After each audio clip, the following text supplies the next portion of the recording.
Hello everybody, my name is Nick Wrubleski.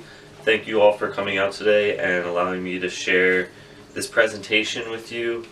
We're going to talk a little bit today about the Wounded Warriors Project, and this is a project and a foundation that I feel very strongly about, and I'd like to maybe convince you guys to get involved in helping out with this project. There's a couple different ways you're going to be able to help out, and every little bit counts, so I just want you guys to remember that.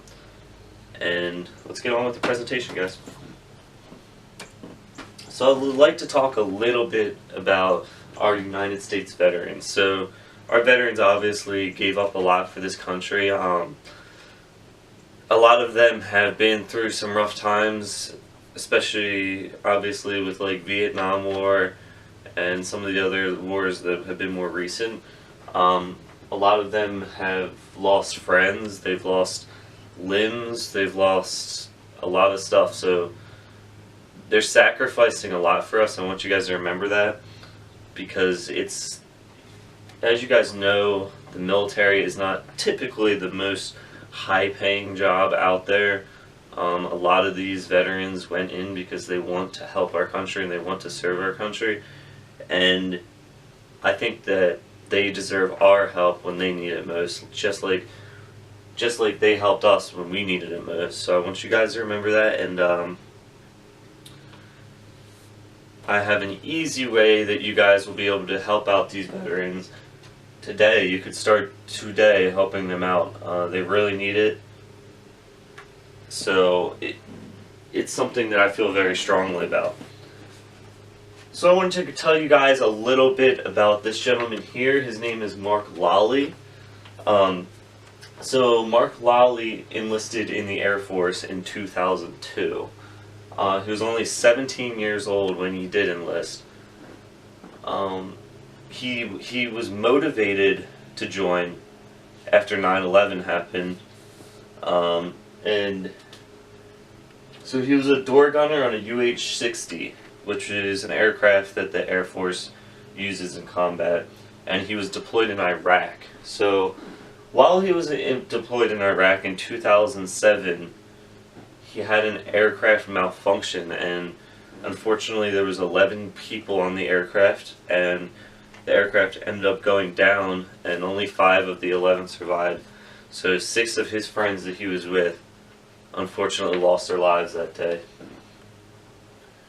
So he was one of the 5 that survived, but unfortunately he suffered from traumatic brain injury and over 24 broken bones. So just think about trying to get yourself back into normal everyday life after breaking 24 bones and going through a brain injury. He also suffers from short-time memory loss and paralysis. So this is just one small example of the thousands and thousands and thousands of veterans who've gone through things just like Mark Lally. And I wanted to share this story with you guys today so that it might help you understand how much these amazing people actually really need our help. It's something that I've, like I said earlier, feel very strongly about.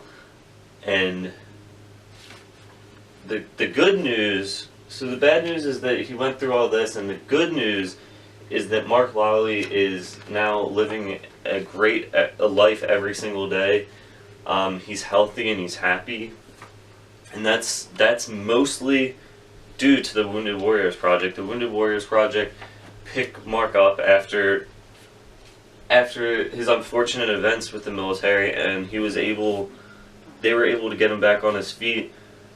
And after reading Mark Lally's story, I was really touched, because he said the biggest thing that helped him was just having the community of other veterans that were there to help him through the times, and it made him feel as if he was part of something bigger, even after he obviously had to retire from the military after the accident. So to me, it's a really touching story, so I just wanted to share that with you guys today, so that maybe that will help you understand that's just one out of thousands and thousands of people who really need your help. So I wanted to talk a little bit about PTSD today as well. This is definitely a big one for veterans, and I'm sure a lot of you guys have heard of people. Probably you might have people that you even know that maybe went through this PTSD, which stands for post-traumatic stress disorder. So a study done by the Center for Military Health Policy research team shows that PTSD prevalence among Operation Enduring Freedom service members was 13.8%. So Operation Enduring Freedom was one of the recent operations that our military had done.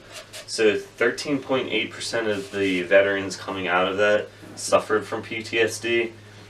And looking at the statistics, it's surprising to see that percentage is down quite a bit.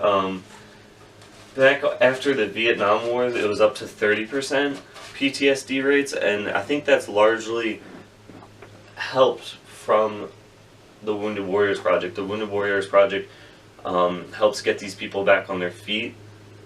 So over time, we're making great progress, and I think we can continue that if we're all ready to help out and help out some of these veterans who are going through this. It's a really crippling thing to have, and it's something that these people can't get through by themselves, so they really need the help. So I want to talk a little bit about suicide rates. It's something that most people, obviously don't like to bring up, but it's something that's very important because it shows the level of stress that these veterans have been through, and they're still going through even after they're out of the war. So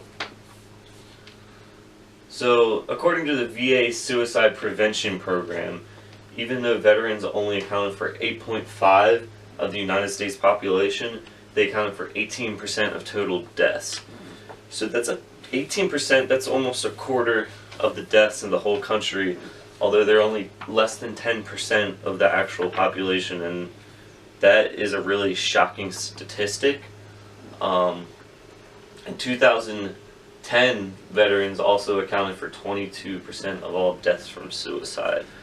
So 22% of deaths from all suicide. A lot of this has to do, it intertwines with the PTSD, because PTSD is so crippling. Sometimes these veterans can't deal with the stress, and they unfortunately take their lives because it's easier than dealing with the stress. So they really need somebody by their sides, or they really need a lot of people by their sides to really help them out through these hard times. It's really important, and it's something that I feel everybody should really think about contributing to, whether that be contributing financial, or whether it be actually going and donating some of your time to this project. So we have two different types of disabilities that I want to talk about today. The ACS disabilities and the CS disabilities. So ACS disabilities are disabilities that service members, prior service members, or current service members, they obtain, but not necessarily through their service. So it could be anything from hearing, vision, cognitive, any of these types of things they could inherit, but it doesn't mean it's actually technically caused from their service. So SC disabilities are actually disabilities that people actually inherit from their service. It stands for service contract disabilities. So they inherit these disabilities from the service that they have done. So it's really important that we look at these different disabilities and see how many problems we're actually having with them, because it shows us what we need to do in the future. So as far as disabilities go, just a couple statistics, something to think about. So nearly 30% of 12 million veterans ages 21 to 64 reported having disability. So 12% of them reported having an SC disability, which, if you remember, an SC is one that they had inherited from their service contract in the military. 10.5 reporting an ASC disability, which is one that doesn't technically come from their contract, but it's something that may have been pre-existing or something that came on after they're out of the service. And 7% reporting both an ASC and an SC, which these percentages are pretty high. I mean, 30%, over a quarter, almost a third of the 12 million veterans. So that, you know, maybe 4 million, a little less than 4 million of them reported having a disability between the ages of 21 and 64. So the problem with this is a lot of these veterans, when they come out of the service, they actually have hard times finding work because it's with their disabilities, it could stop them from getting certain jobs. And the good thing about the Wounded Warriors Project is that it really helps them find the jobs that they're going to be able to complete, even with these disabilities. And it's really important to them because everybody needs a purpose in life. And if you can't find work, if you can't find something you enjoy, you're never going to be happy. So the Wounded Warriors Project helps set up these veterans with jobs that they're going to be able to complete. They have various application processes that the veterans can go through, and it'll help them get them set up with something. So that's really important. So lastly, I just wanted to show you this little graph. I'm not sure if you guys can see it. If you can't, you can come up and check it out a little closer. But this is injuries percentages among U.S. veterans. So just to give you an idea, we have PTSD here. We talked about that. 46%. Anxiety rates, 45%. Depression, 42%. Hearing. These are pretty alarming rates, but it just goes to show how much help these people actually need. So before I let you guys go, I wanted to first I'll take some questions after this, but I wanted to show you guys how you guys could help today. I want to get right to it. So if you go to the woundedwarriorsproject.com, you'll come up with this site. The nice thing about this site is you can go here to Warriors and Families, and you can see some of these people's stories, just like Mark Lawley. And then, so if you go up here and you hit Ways to Donate, so you get to this page, and basically what this page is showing you is that you can make a one-time donation, or you can do a monthly gift. I recommend you guys to really think about doing a monthly gift. This is a really good cause, and I think that if you go ahead and read some of their stories, some of these people's stories, actually there's Lolly right there. If you read some of these people's stories, you guys will really get a grasp on how important this is and how much we all need to try to help, even if it's just a little bit. You can put in any monthly gift you want. You can do $1 a month if you want. You can do, they have options for $19, $25, and $30 a month. If you do donate at least 19 or more, you'll get a free Wounded Warriors Project blanket. But there's also an option to not receive the gift, so that more of the funds will go to the warriors themselves and helping them out rather than the blanket. So that's up to you. So once you go ahead and fill out whatever information you want, whether it's a one-time or monthly, you're basically going to go down and it's just going to ask for your information. You can make a donation on behalf of a company, and it is tax deductible, which is really nice. So then you just fill out your payment information, and you're just going to hit donate. And that's it, guys. So it's really easy. They make it real simple to do. And I really hope that this presentation helps show you guys how much this effort is needed. I really appreciate you guys coming out and listening to my story today. And is there any questions? Okay.